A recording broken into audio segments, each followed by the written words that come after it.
ہم ہمیشہ ایک دوسرے سے نمایاں ہونے، ایک دوسرے سے غالب آنے اور دوسرے کو نیچا دکھانے کے چکر میں رہتے ہیں۔ وہ ہم اپنے گھر کی تعمیر سے شروع ہو جائیں، اپنی بیاہ شادیوں کی تقاریب سے شروع ہو جائیں، وہ اپنے رہن سہن کے انداز سے شروع ہو جائیں، اپنے لباس اور وضاقتہ سے شروع ہو جائیں، ہم ہمیشہ اسی چکر میں رہتے ہیں کہ ہم دوسروں سے نمایاں کیسے ہوں اور یہ کیسے ثابت کر سکیں کہ ہم آپ سے افضل ہیں، ہم آپ سے امیر ہیں، ہم آپ سے زیادہ معزز ہیں، ہم آپ سے زیادہ شہرت والے ہیں، ہم آپ سے زیادہ عزت والے ہیں، ہم آپ سے زیادہ آسودہ حال زندگی بسر کر رہے ہیں، اور آپ ہر لحاظ سے ہم سے ذلیل ہو، رسوا ہو، غریب ہو، اور جو ہے وہ منصب کے اعتبار سے، عزت کے اعتبار سے، شہرت کے اعتبار سے آپ ہمارے جوڑ کے نہیں ہو، تو ہم اوپر سے نیچے لے کر اس مرض کا شکار ہیں۔ برادری میں دیکھ لیجئے، خاندانوں میں دیکھ لیجئے، محلے گلی میں دیکھ لیجئے کہ اسی چکر کے اندر جو ہے وہ ہم ایک دوسرے کو نیچا دکھانے میں اور اپنے آپ کو برتر ثابت کرنے کے لیے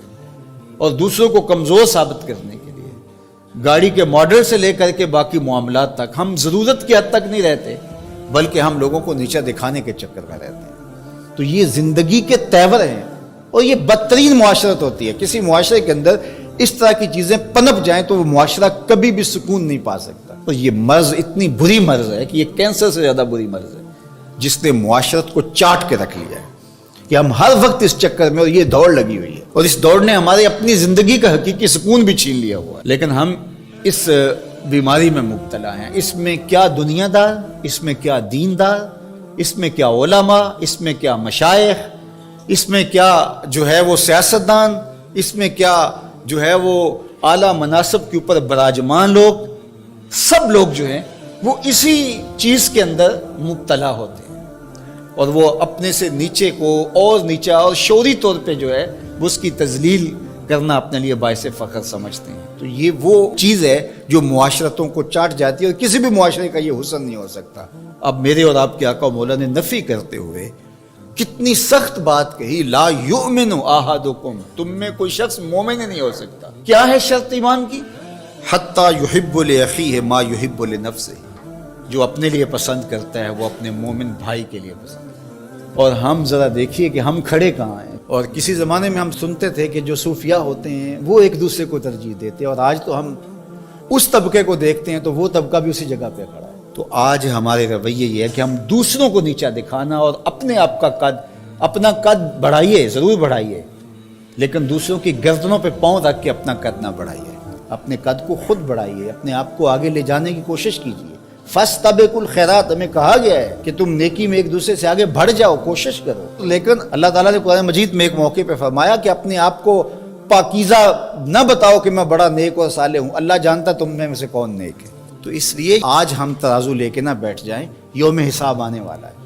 اس دن ایک ایک عمل تولا جائے گا، ایک ایک عمل کا وزن ہوگا، عمل کے ساتھ جڑی ہوئی نیتوں سے وزن کیے جائیں گے۔ جو نیتیں دکھائی نہیں دیتی، آج میں دکھائی دیتا ہوں، میرا عمل دکھائی دیتا ہے، میری نیت دکھائی نہیں دیتی۔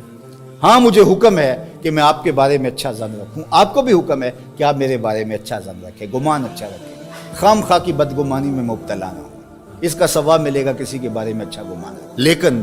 حقیقی نیتوں کا علم اللہ تعالیٰ کے پاس، اس لیے نیت پر ثواب مرتب کیا ہے۔ چور بھی جاگتا ہے، چوکیدار بھی جاگتا ہے، دونوں رات جاگتے ہیں، لیکن ایک محمود ہے، ایک نامحمود ہے، ایک کو سزا ملے گی، ایک کو جزا ملے گی۔ جاگ تو دونوں ہی رات رہے ہیں، لیکن فرق ہے دونوں کے جاگنے میں۔ اس لیے اچھی نیات سے فائدہ پہنچتا ہے۔ اگر اللہ نے مجھے وقتی طور پہ یہاں اونچی جگہ پہ بٹھا دیا ہے اور آپ لوگ ادب سے مجھے سن رہے ہیں، تو اس کا یہ مطلب نہیں کہ میں بڑا ہی ہو گیا۔ یہ اللہ جانتا ہے کون بڑا ہے، پتہ نہیں آپ میں سے کون کہاں کھڑا ہے، مجھے معلوم نہیں ہے، لیکن میرے اللہ کو تو معلوم ہے۔ تو میں بھی کہیں بڑائی میں نہ آ جاؤں، میں ہی تکبر میں نہ آ جاؤں، آپ بھی غرور میں نہ آ جائیں۔ تو اب اس حدیث کو بار بار ہم دیکھ لیں، اور اس کو ضرور، یہ صرف ایک جمعے کا خطبہ نہیں ہوتا، یہاں ایک منشور ہوتا ہے زندگی کا، اور ایک فکر کی جو ہے وہ آبیاری ہوتی ہے۔ اور میں شعوری طور پہ کوشش کرتا ہوں، اللہ کمی کوتاہی معاف فرمائے، کہ یہ لوگ کہاں کہاں سے سفر کر کے آ رہے ہوتے ہیں، ان کو خالص دین ملنا چاہیے۔ تو اب اس حدیث کو بار بار دیکھ لیجیے، یہ میرے لفظ نہیں ہیں، میری صرف زبان ہے، لفظ انہی کی ہے۔ وہ کہتے ہیں نا کہ انہی کے مطلب کی کہہ رہا ہوں، زبان میری ہے، بات ان کی ہے، انہی کی محفل سنوارتا ہوں، چراغ میرا ہے، رات ان کی۔ تو میری اسے زبان بول رہی ہے، لفظ وہی ہیں جو حضور علیہ السلام نے ارشاد فرمائے، لا یؤمن احدکم حتیٰ یحب لأخیہ ما یحب لنفسہ، اتنی دیر تک کوئی شخص کامل مومن نہیں ہو سکتا جب تک وہ اپنے بھائی کے لیے وہی پسند نہ کرے جو اپنے لیے پسند کرتا ہے۔ میرے والد گرامی رحمۃ اللہ تعالیٰ علیہ فرمایا کرتے تھے کہ جس سے دوستی ہو، جس سے محبت ہو، جس سے تعلق بنے، تو اس کے لیے یہ چاہا کرو کہ وہ جنت میں بھی ہمارے ساتھ جائے، اس کی آخرت کی بہتری کے لیے ضرور فکر مند ہو جایا کرو کہ اللہ اس سے میری دوستی ہے، ہم اکٹھے رہتے ہیں، سفر کرتے ہیں، آنا جانا ہے، میرے مالک کہیں ایسا نہ ہو کہ قیامت کے دن میں یا یہ جو ہے وہ آتش دوزخ میں چلے جائیں، اللہ اس طرح ہمیں جنت میں بھی اکٹھے رکھے۔ تو ایسا نہیں ہے کہ ہم کہیں کہ جنت میں اللہ اس کو نیچے والے درجے پہ رکھنا